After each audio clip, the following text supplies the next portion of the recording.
what's fascinating is I've always struggled with how to do things, what to do next, all this kind of stuff, especially when it comes to sales, marketing, building your own website, all this kind of stuff. And then I came across this book, which my wife gave me a couple of years ago, and I let it collect dust. I just put it aside, and I wish that I had read this a long time ago. So I just finished the book, and what's interesting is, in order for you to know what your next steps are, you have to be able to start with why. And when I first came across this concept, I believe it was a TED Talk with Simon Sinek, I was like, yeah, that's just kind of whimsical. It's just something you just thought of in order to market yourself and all this kind of thing. Then as I read the book, I was like, man, this is actually amazing stuff, because you could directly relate it to how Steve Jobs ran his business, how Howard Schultz ran his business, how, what's his name, the Walmart guy ran his business, how Costco runs their business, Apple, Starbucks, it just goes on and on and on. And I'm like, this is fascinating. Because what happens is, if people forget about the why and they just jump into how are we going to do this, maybe they have a vision or something, they're like, okay, how do we do this? And then what do we do to do what we need to do? We need to lay people off. We need to fire managers. We need to increase profits, all this kind of stuff. But if you don't have the why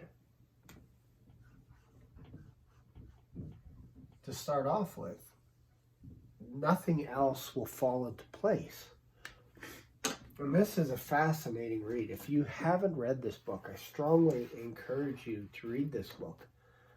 I'm in the process of reading everything that I can get my hands on in regards to change management, including taking online courses. I'm in the process of getting my certificate from Mount Royal University. But one of the interesting things, one of the books I read on change management was The People Side of Change, was urgency. You need to be able to develop a sense of urgency inside the corporation in order for people to begin the process of making a change. But I think even before that, you need to have the why. If you can have this why, then you can create an urgency within the organization, because if you don't have that urgency, it's going to be pretty tough for you to move to the next phase, which is actually implementing the change and then being able to reinforce the change down here, the third stage. If there's no urgency and people don't know why, and there's no urgency, it's going to be pretty tough to come into an organization and sit down with them, because you're going to have managers that are going to be looking at you like, oh, here we go again. Here comes another consultant to come in and change everything around and just occupy our time.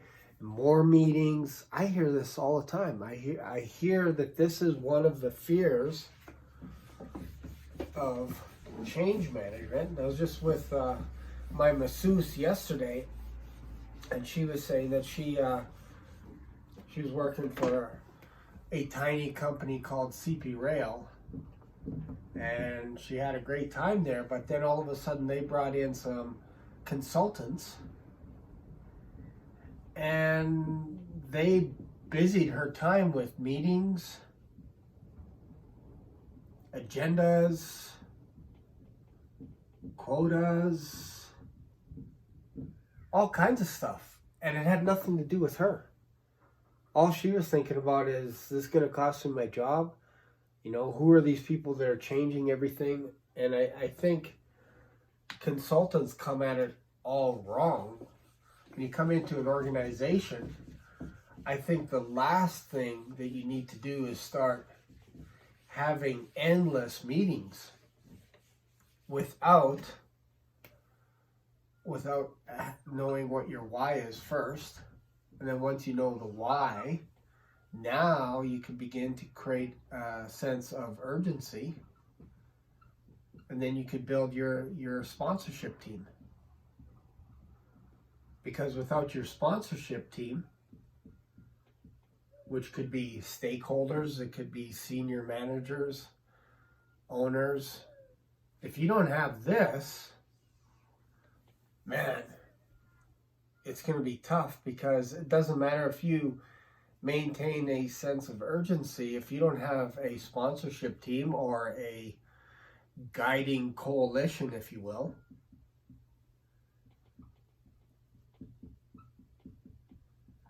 like you can't just be a CEO and just say, this is how we're going to do things. This is how we're going to run the ship. It's my way or the highway. If you don't do it my way, you're going to get fired. Like, that's the old school. That's the autocratic way of doing things. One person makes a decision for everybody. That doesn't work anymore.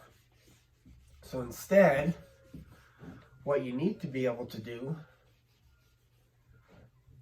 is you have to create, obviously, that sense of urgency. But if you used the ADKAR model, you also have to be able to create an awareness as well as to why you need to change. And you can do a survey with the ADKAR model and do a quick little survey and just go, like, is there a desire? Just go through each person in leadership first. Forget about your employees at the beginning. Talk to the leadership first. Is there a desire to want to change? And then is there the knowledge to change? And is there the ability to change?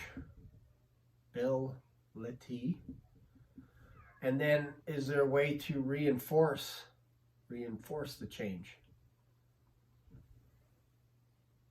This is where you need to start, right out of the gate, with your leadership, with the stakeholders, with the owners of the company, because you need to get a buy-in. If you don't have a buy-in from your top managers, the executives, it's going to be tough to implement change, because if they're not around, they're just signing off on it and saying, yeah, I agree, we need to change, this is why, and all this kind of stuff. But you never see them around, then it's not going to work. It's going to fail. And this is probably why 80-90% of consultants that come into an organization fail, because they're not getting a buy-in from the team. You need that first, and it goes along with Simon Sinek's, the law of diffusion, I believe it's called. We'll just jump into that real quick. You don't need to focus on the whole organization. You just need, 2.5% of the first movers. And then the next, 13.5%? You can worry about these people later. The late innovators and all this kind of, or the early majority, the late majority, and then you got the laggards, which I think is about 16%. But you need one champion, like a Stephen Jobs or a Zuckerberg, and Elon Musk, someone to champion the change and create the vision. Because once you have the vision, now you can communicate that vision to a team, a coalition, a group of sponsors. So you need these people on board. Then you can attract these people, get them on board. Once you have that, then you're going to get these people come on board.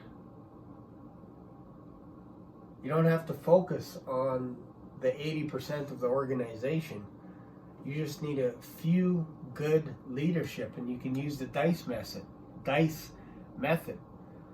So one way is you just tell people, like, okay, this is how long this project's going to take. It's going to take 6 months. But we need people of integrity to be on our leadership team. Who can we have? And then we need somebody that's committed for no extra pay. May or may not happen. Then we also need someone that's willing to put in a little bit of extra effort. If they're going home early, if they're punching out early, it's not going to happen. Now, obviously, you can't go past 10%, because then it gets difficult. Now you're creating a part-time job for your staff. But what you need to do is you need a few leaders that can volunteer to help make the change and be the sponsor.